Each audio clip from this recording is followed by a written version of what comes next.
guys, it's Fairy Witch 1 here. I'm just going to do this quick video. Just about a few videos that I've done in the past and why I did them. Now, lots of you know that who work with the fairies that they are classed as elementals, and they are broken down into categories, which is the sylphs for air, the undines for water, gnomes for earth, and salamanders for fire. Now, in those, when you break down each category, again, you'll get different aspects in each one of those categories. For example, dragons for the salamander, mermaids for the undines, the nix for the undines, pixies and gnomes for the gnomes, obviously. The sylphs, you can have different things in the sylph. They usually class it more as wind and all that with the sylphs. And then the Valkyrie is also a lot. There's a lot that connected with the sylphs that you wouldn't necessarily class as a fairy. They do put Thoth in there, but it's basically you're working with the energies from that person, from that god or that spirit, to bring them in. There's a lot of things to do with the wind when it comes to the sylphs as well. So this is what I'm trying to say about my previous videos, that some of them are going, oh, they're not fairies. No, they may not be fairies or elementals, but we do work with the energies that are associated with them, because all elementals are connected. So, like, say the wind can bring forth all four elements. Doesn't make sense, but I am going to read to you a little thing about the four winds. If I can find it again, because I closed my notebook and lost the page, so bear with me, I will be looking down. The four winds are very special powers, each having their own monarch and band of spirits. The four winds come from each of the life quarters. Sorry guys, I'm on my iPad and it slipped out my hand.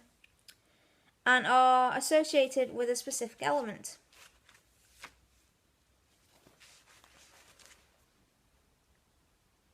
This may seem hard to understand because surely all the winds are basically the air element. However, the winds are to some extent messengers.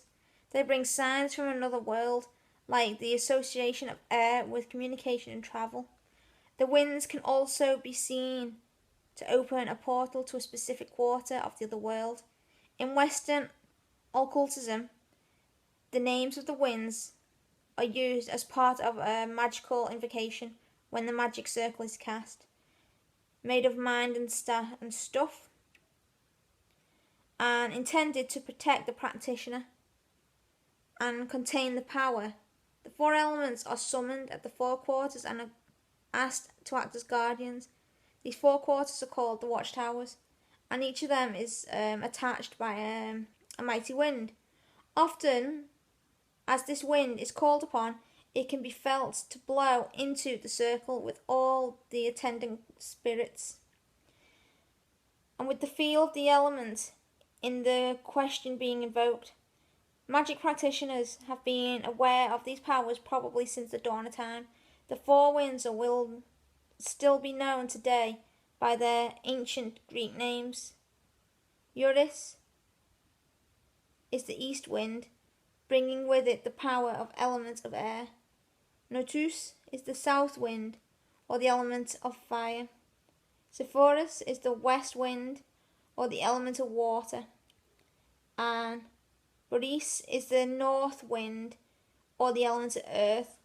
All of these links are, of course, built up by associations with the natural world. From a spirit of where you are, that is what contact with the fairies is all about. A true closeness to nature, so that eventually she twitches aside her veil and other realities become visible. The links that we adopt are based on a position in the northern hemisphere, although other viewpoints are possible. For instance, the Lakota natives equate south with water. With that in mind, if you live in the southern hemisphere, feel free to adapt. Fire for you will be in the north, as that is the warmest quarter, and Earth is in the south. As always, follow your intentions and go with what feels right. Well, that's basically what the four winds are. They do link it into the air fairies, but as you can see, it is used in everything. And then I would go into talking about the four winds in a separate video as separate things. And then I will eventually be going on to finding air fairies in the home and outside. Sorry guys, it's disgusting seeing someone make. Then we go into a few spells for communication with the air fairies, meditation for the air fairies, and then I will be going on to fire fairies.